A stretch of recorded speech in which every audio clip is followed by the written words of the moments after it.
Welcome back, everybody. It's Bill R. from GoodKarma.net, and we're in the middle of our hunter-prey example to highlight how to use FreedomScript in your Unity project. Don't forget to visit GoodKarma.net to get all the latest news and quick start videos on FreedomScript. So we'll jump right into our Visual Studio project that we have in our example. And we've already talked about our Hunt Manager script in the last video. Please visit that if you haven't seen that. We'll jump right to the meat and potatoes, if you will, in our player find script. This player find script is attached to our player objects that we instantiate in the Hunter Manager script. So we've already talked about how to set up our FreedomScript interpreter, how to load our file. Very simple with load statement here. Catch errors.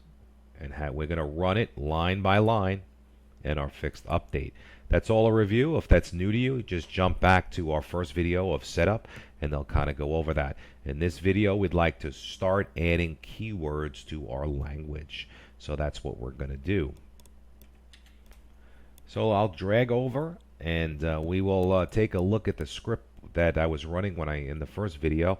And it looks like there's a lot here, but actually it's a real simple script. This is our header, and I like to put in the language elements that I've enabled in FreedomScript that we can interact with. So you can see it's wait, move forward, move back, turn, print, get random, fire, world bearing, bearing to target, get distance. And then these are always built in to FreedomScript. The functions like if-thens and while-dos are looping functionality. For this type of the built-in syntax, just visit our site or look at our documentation. These elements are dynamic, and this is what we're going to go over in our example, how to add this to your language. So as you can look at our script, we've done a very simple script. We said declared a variable, run, and we set it equal to 1. Now 1 is also true. It'll always evaluate to true, something to keep in mind. Then we use our wait statement, and we've nested inside of that. We're going to pass into wait a get random, the result of get random function. So we're going to get a random number from 2 to 10. We'll pass that into our wait, so the players will get instantiated. They'll wait, and then we enter into a loop structure. And as you can see from the first line, it says while run. Well, run equals 1. 1 is always true. Do this. So we'll enter into this loop, and because it's always true and we never change it in our loop, it'll run forever. So it'll keep just running this block of code. And that's what we want. We want this to be a continuously running script. So as you can see, we use fire. We'll move backwards, and again we get a random number. It's a great example of FreedomScript, the ability to nest functions inside of functions.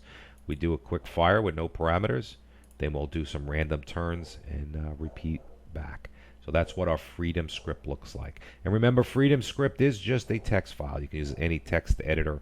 I like Notepad++.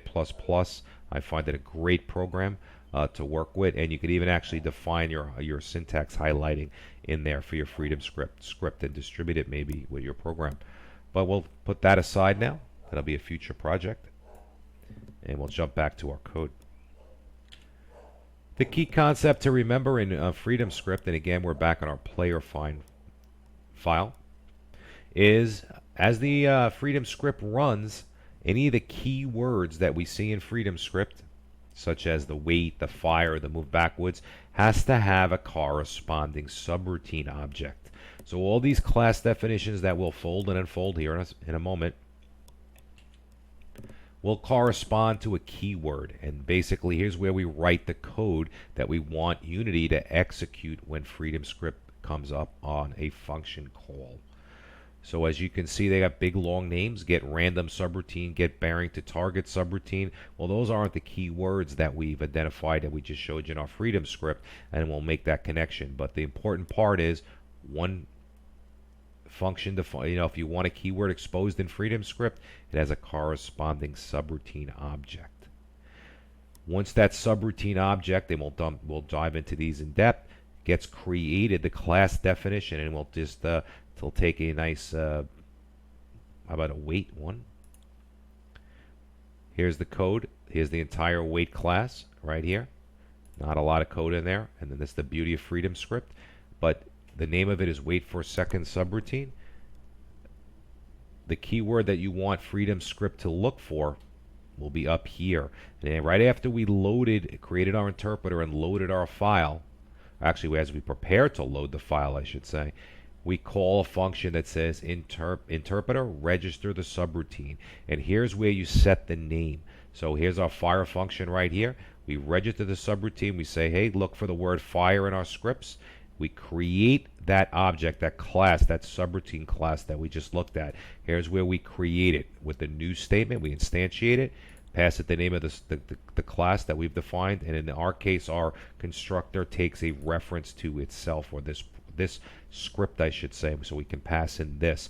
So these are the only keywords I have defined in our language extension, and there's some, you can extend that indefinitely to add hundreds, or just add 3 or 4 depending on your need. But here's where you're going to define what freedom script looks at. Again, register subroutine. We'll scroll down to the bottom and we'll get back to our little subroutine objects, and they're very easy to go over. In this particular example, we'll start with our wait. So if we look back at our actual freedom script, we can see the call to wait is here. We've actually seeded it with a get random, so it's going to take one parameter. The standard call for wait would be simple like that. It's wait, and then we add in, if we wanted to wait 5 seconds, you'd put a 5. So that's what the call to wait looks like. Takes one parameter. In our case, we've nested get random to get us a random between 2 and 10, and that's how many seconds we're going to wait. So I'll just put that on the side, and we'll move that over, and we'll look what the function looks like. The first thing to take note of, it's a public, it's a class definition. I've called it wait for second subroutine. Again, this name not that important. You're going to define the keyword that freedom script is looking for. I like to add subroutine at the end. Pay special attention to the fact that it is derived from subroutine. That's how it gets its functionality. So we declare a name and we derive it from subroutine using the colon symbol. We do declare a reference to the parent, and I mentioned that a second ago. Basically, the object that this is attached to, I want a reference to that so I can refer back to it. Who owns me? The parent. And in the script that owns me is player find. We're working in the player find. He will create you, and he owns you. He's your parent. So we'll create a variable of that type right there. And then we go to our public constructor. And it's simple, it's public, it's the name of your class. We pass in a reference to our parent, which is, in our case, if you remember, we just could use the simple keyword this. In rare cases, you may use something else, but I've always referred back to its parent of being this. We'll store that in the constructor, so we'll take it in as a parameter. We'll store it in our variable, underscore parent, and number of parameters. This variable is inherited from our derived class, from our base class, I should say, and we just need one. So we're telling in the constructor, we have to tell the subroutine object, hey, I'm expecting one parameter. And then here's the meat and potatoes, as you heard me say over and over again, the execute function. You can notice it's public, and it is an override function. It'll pop up with this template as you start to go public override, and then tab, and you'll see execute. We need to override this function and to tell freedom script, this is the C# code, or this is the Unity code I want to run when we see the word that we've defined, in our case, wait. So we override the function. It's simple syntax, public override. Now, if you'll notice, all subroutine objects will return a value object. And from previous videos, you know, values objects are wrappers for different variables. We'll just return one. We'll walk through that in a moment.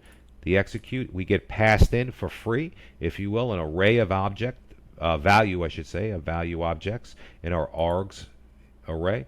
And we also get passed in a variable collections reference, which allows us access to all the variables that exist in the virtual scripting environment.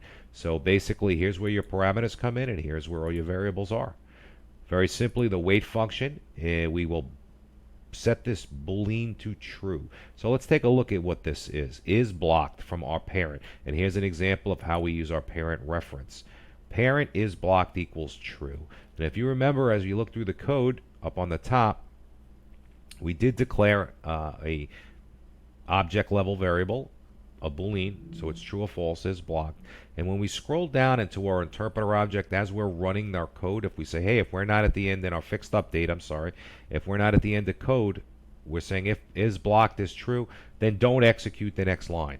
So here's how we just pause Freedom Script from executing the next line of code. And that's important when we're gonna start a process that may take multiple frames, such as moving our player, or in our case, waiting right now. We don't want it to jump to the next line of code. We want it to just wait. So all we have to do is do this set is blocked, and we'll set that to true, and that'll basically pause Freedom Script from executing. We'll jump down to our wait function. We set that to pause, to true, to make it pause. And we grab, like I said, all parameters in Freedom Script will come in that you've passed this function in this array. We take, it's a zero-based array, so we'll take its first one, which will be one parameter. If we had two parameters, it'd be args1, 2, 3, 4, 5, and so on. We'll grab that. It's an array. We'll take its content. It always comes as a string. When you get your variables in a value object or from the Freedom Script in virtual scripting environment, they're gonna come in as a string. So we simply go int.parse to turn that string into a float. This is the amount of seconds that we want to wait before we proceed. And then is an interesting call as we start our coroutine. You will see as the example goes on, we are going to take an alternative to using coroutines. In this case, it was appropriate, and I wanted to show you what that would look like. But you can see that we use a reference to the parent.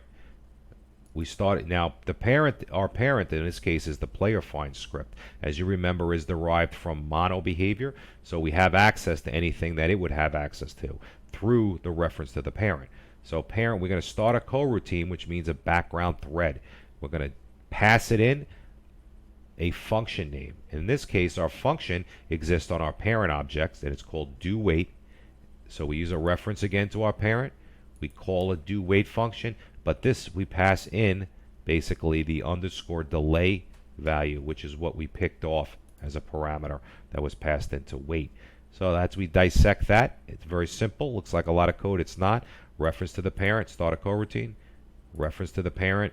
This function that we want to start is on our parent object.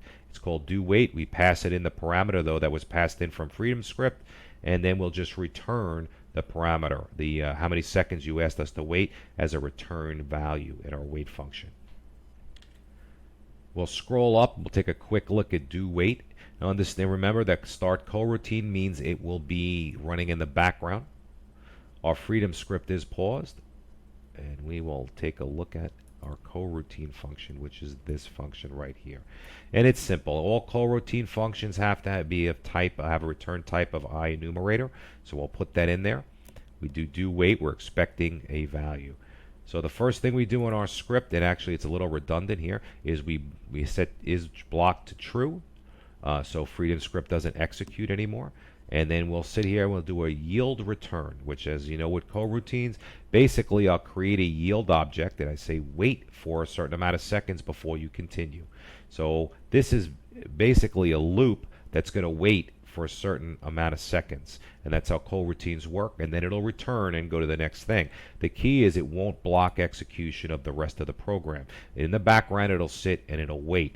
Now remember, we've paused Freedom Script here, so effectively by doing a wait for seconds, we're going to put it in a loop that will pause the execution of Freedom Script for a certain amount of seconds. And that's exactly what we want in a command that's called wait. Then we call, when we're done with that many seconds, we call this function, tween callback unblock. And I'll get into a minute why we call it that, but that's right on top, and simply that resets the variable to false. So we can continue our execution of Freedom Script. We could have easily just set it to false here. I like to have a callback function because we're going to use that in some other code. But basically, we get in here, we pause Freedom Script, we tell Unity wait a couple of seconds in the background before you move on, and that's we use that here with a yield return, and we create a wait for seconds object. When we're done, we call this function unblock Unity. I'm saying unblock Freedom Script, so we can execute again, and then we were using yield break, we break out of our do wait function. So if you scroll back down, after we call that call routine, we immediately return the value from wait, the same one we've passed in. And that's all you need. It's as simple as creating a subroutine object, registering it with the interpreter, and then writing the Unity implementation of that object in our execute. And if you follow the design pattern of passing in a reference to the parent, you can interact with that object and any other objects you may want to interact with. We could have easily passed in more references, such as to the game manager or other objects in our scene, such as the ground or the temperature of forces or something. In our case, we just wanted access back to our parent, but that's where if you wanted other references there and you would have stored them. We tell it how many parameters we have. We override our execute function. Here's the parameters that were passed in with our function call, which in this case is wait. Here is access to our internal, all our script variables, and we will have other examples which will modify that. And then we do our work and we return. So for wait, that's it. Again, thanks Bill Ruggiero for goodkarma.net, and I appreciate you going. Well, that'll be it for our wait function.